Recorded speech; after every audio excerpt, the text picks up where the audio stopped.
Titles like Vertigo, Mrs. Doubtfire, Escape from Alcatraz, The Rock, and a slew of other star-studded movies. The Bay Area here has served as a backdrop location for some of the most iconic films in cinema history.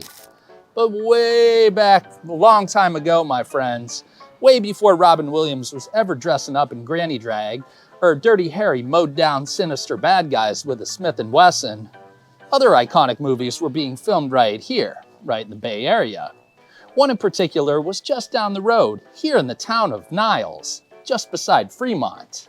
And it was here in Niles that was once home to one of the most iconic, successful silent movie studios of that era. It was a company that cranked out over 350 silent movies, one of which just happens to be one of the most iconic movies in film history. A movie that served as a slingshot to stardom for one young British actor, whose name just happens to be Charlie Chaplin. And today here on Bay Area Babylon, we're going to check out the town of Niles, its film museum, and its rich movie history. Plus, we're going to track down the iconic location where Charlie Chaplin's character, the Tramp, made film history. So please take a quick second and hit that like and subscribe button, because Bay Area Babylon is coming to you, that's right, you, with one new video each and every single week. So are you ready to go to Niles and check it out? I know I am.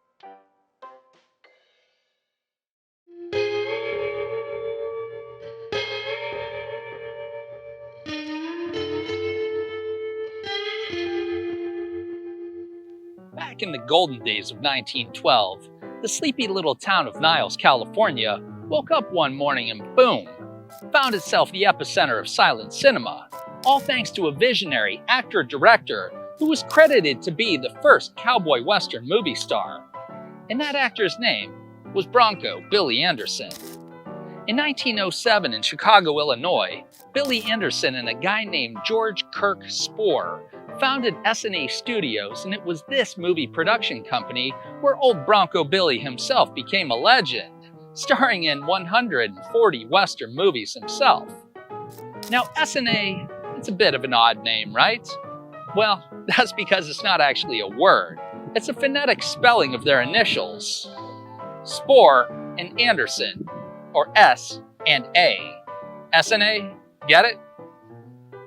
I'm just the messenger, folks, and the librarian. See, Anderson's claim to fame during the early part of his career was that he directed a film titled Mr. Flip, and it was this 4-minute film that became a crucial part to both film and comedy. And that's because it was the first movie showing a comedian being smashed in the face with a pie, or as it was later known, the old pie-in-the-face gag. Now, according to David Keene, the historian down at the Niles Essanay Silent Film Museum, Bronco Billy Anderson spent 3 whole years roaming around the country, searching for the ultimate filming location.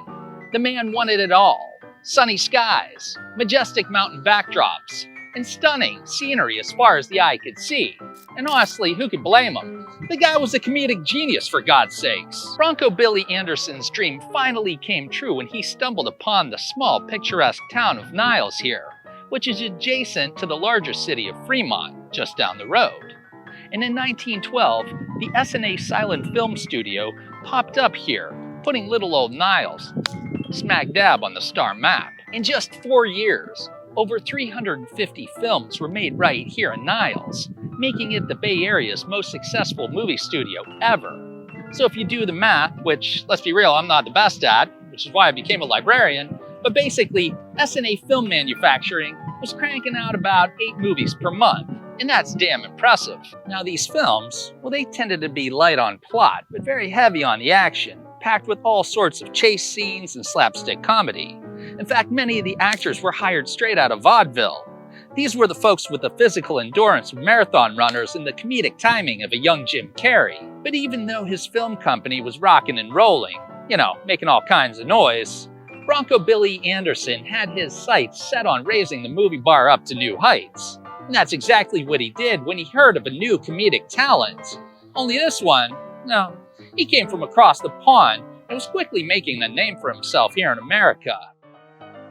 Charlie Chaplin's time here at Essanay Films was a pivotal time in his career, which catapulted him into fame and actual superstardom. And that's because in December of 1914, Charlie Chaplin was lured away from Mack Sennett's Keystone Studios by Bronco Billy himself. Chaplin signed a contract with Essanay Film Manufacturing Company, all because of Bronco Billy's foresight where he wanted to go. With movie executives all over the world, all competing over Chaplin, Bronco Billy's recruitment marked the beginning of Chaplin's journey towards creative control over his own films. Well, that plus making the young actor a household name that everybody knew.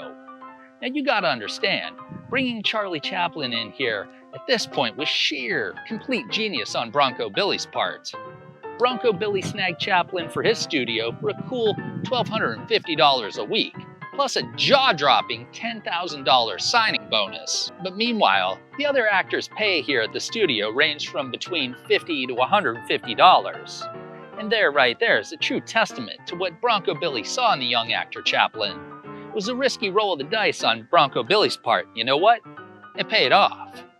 With his trademark mustache and black bowler hat, Charlie Chaplin arrived here in Niles and immediately got to work.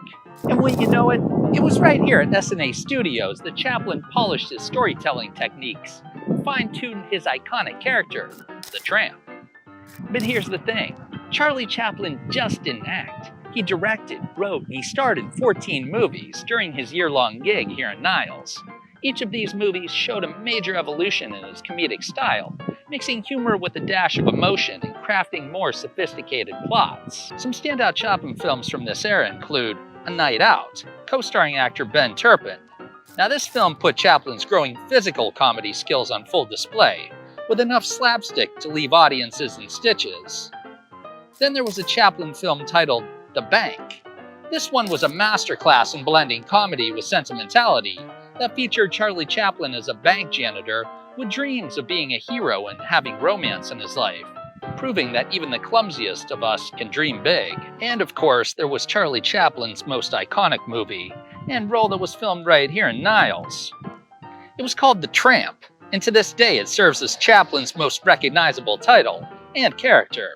And that's mainly because the tramp is a symbol of resilience and kindness, even when life is throwing pies in your face. During The Tramp, the main character falls for a kind-hearted farm girl played by Edna Purviance. But after he learns that she already has a sweetheart, the little tramp sadly returns to the open road. The comedy's bittersweet ending was a unique one for its time, and it provides one of the most enduring images in cinematic history. The little tramp traipsing down the lonesome road, the one that we're going to visit in a couple minutes. With his back to the audience, Chaplin makes an everlasting impact on everybody who sees it. The little tramp is visibly sad as he walks away from the camera, leaving viewers with a lump in their throat. But then suddenly, in the drop of a hat, maybe a bowler hat, the tramp straightens up and he then realizes that it's just another bump in the road of life, and he waddles away confidently, ready to take on a new adventure as the camera fades out. But what really makes the tramp so iconic? One of the biggest reasons is because the little tramp embodies the average everyday person, which hits home with audiences from all walks of life. Chaplin's character, the little tramp, is the ultimate underdog who faces life challenges with both resilience and optimism. The tramp is a charming mix of contradictions. He's poor, but he's dignified, clumsy, yet resourceful, and he is most definitely mischievous, but he's also kind-hearted. These traits make the little tramp endearing and multidimensional, a character that audiences can't help but to root for. This character is relatable because, well, let's be honest, folks, we've all felt like him at some point, stumbling face first through life's chaos and hoping for the best. But listen, The Tramp just isn't about slapstick and belly laughs. There's a deeper emotional message here, and Chaplin masterfully mixed comedy with social commentary, tackling big issues like poverty, inequality, and human resilience. And it's this emotional depth that adds layers to his character, making him way more than just a slapstick goofball. Chaplin's portrayal of the tramp was groundbreaking, believe that.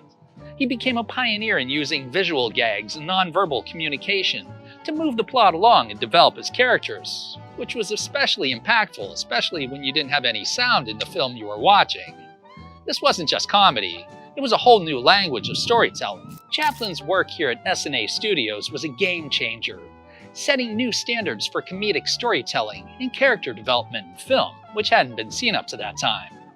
Chaplin's obsession with high production values and an eye for detail brought innovative techniques and deeper emotional connections to his movies, and therefore to his audiences. But unfortunately, it wasn't all laughs for Charlie Chaplin here in Niles, especially behind the scenes. His quest for creative control and perfectionism often clashed with the studio's top brass, leading to some very tense moments. Now, by the end of 1915, Chaplin had already cemented his role as a world-renowned movie star when he received a jaw-dropping offer from the Mutual Film Corporation for $670,000 a year. And you can bet, that had him doing cartwheels straight out the front door of Essanay Studios. After he finished the movie The Tramp, Chaplin moved down to Hollywood, where the new company had built him a new studio. Not long after, the studio, here in Niles, ended up closing up shop, and by the 1930s, it had been all but torn down completely. Chaplin's time here at Essanay Studios was a crucial period in his life that sharpened his movie-making skills, and it cemented his status as a comedic genius. The films he made during this time are still celebrated, making a significant chapter in cinema history and proving that even the most iconic of characters can start out as just a tramp. So just on the other side of the road here, to watch out because there are cars just flying down here, flying every which way. But it was in the middle of the road right here. This looks about right with the two mountains crisscrossing there in the background. And of course, these trees on the right-hand side and the left would have been much different. But this is it. Niles Road, if you're ever up here. Niles Canyon Road, if you're ever up here. Just remember, this is where movie cinema history was made right here in this Bay Area Babylon.